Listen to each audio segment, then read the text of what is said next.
అన్నీ ఈడిపోయినాయి. కోట్లు డబ్బులు వస్తుంటే ఎవడు పని చేస్తాడు? ఎవడు పని చేయడం? డబ్బులు ఇస్తున్నట్టుంటే ఎవడైనా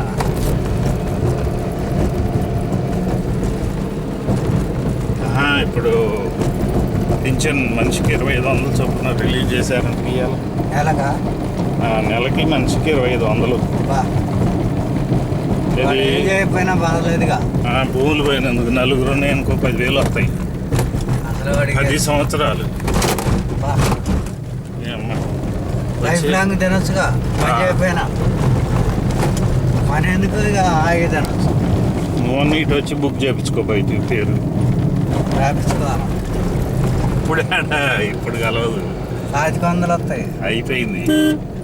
ఫస్ట్ నుంచి ఉన్న వాళ్ళకి లేదా వైట్ కార్డులు అవి ఉంటాయి కదా, అవి ఉన్న వాళ్ళకి, వైట్ కార్డు ఉన్న వాళ్ళకి, లేదా భూములు లేని ఆ ఊళ్ళో పేరుండి భూములు లేకుండా పేదవాళ్ళకు ఉండాలి. ఆల్రెడీ ఆ ఊళ్ళో ఉన్నోళ్ళు ఉంటారు కదా.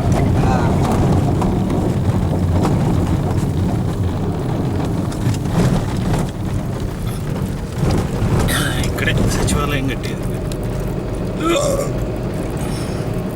వెలగపూడి.